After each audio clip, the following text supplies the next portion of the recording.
All right, so we're gonna be doing flat and upright abdomen, or AP supine and AP erect. So I prefer to start with supine, just kind of the way I do things. So let me have a patient lying on the table, on the back, facing up. Go ahead and get you straight. Good, hands out to your side for me, good. All right, what's our SID for an abdomen, guys? 40. Grid or tabletop? Grid. You need to get grid here, guys. Come on. Remember, your IR can either be crosswise or lengthwise, just depending on your patient. I'm perfectly good with lengthwise here. IR and CR lined up first. Get my markers. Again, marker, best place for it is in the bottom corner of the image receptor. Just be sure you put the correct marker. So, right side. Right, yes. Once you get your CR and your IR lined up, don't touch them anymore. Just move the table. What's our collimation field? 14 by 17, exactly. Central raise should be where? The level of the iliac crest. So I'll take the crest right here. And what plane do we want the central ray on as well? Mid-sagittal. Mid-sagittal, perfect. Would we be able to shield our patient? No. Would be very difficult to. So unless the patient really demands it, it's going to get in the way of the x-ray, so I would just leave it on. If they're concerned about thyroid dose or something, you could put a small thyroid shield. But again, it's so far away from the radiation field, it's not going to get exposed. So you should be good. All right, so once you have your patient lined up, SID at 40, collimation 14 by 17. Again, that's based on your patient. If your patient is tiny, you don't need the entire 14 by 17. But for most adults, you need at least that. All right, patient will lie still, don't move. What are their breathing instructions? Breathe in, breathe out, and hold. So on expiration, so patient, take a deep breath for me.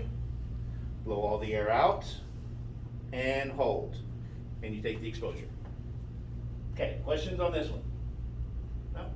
All right, we got one more to do, ma'am. Let me go ahead and have you stand up for me. I'm gonna have you stand with your back against the board over there, please.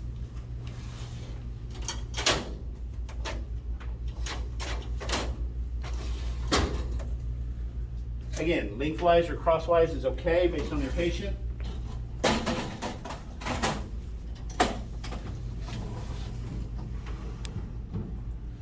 That's gonna get in the way of that. SID on the upright is what? 40.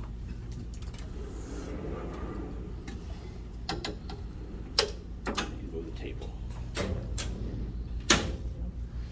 And our central ray this time should be where? All right, so we're going to find the crest again, right here.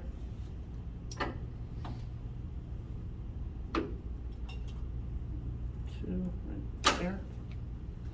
Be sure you're lined up with your IR.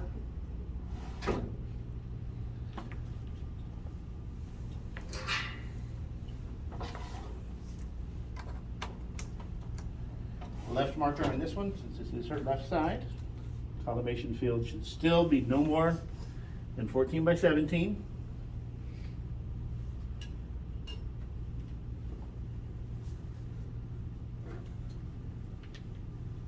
Be sure you're detented.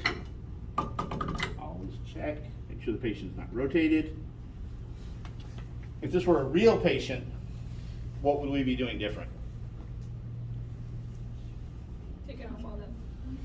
Get any clothing out of the way. So jeans, even scrub pants, if they have buttons and zippers you need to remove.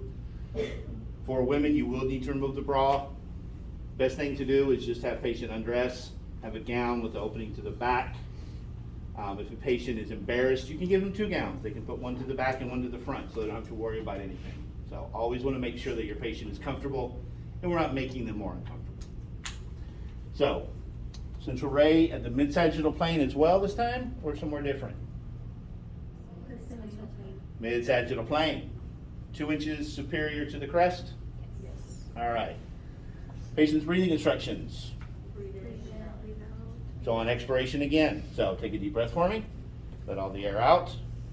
And hold. And we take the exposure. Any questions? All right. What are the 2 muscles that we want to be able to see on either side of the spine? Psoas muscles, yeah. Do we need the diaphragm in this projection?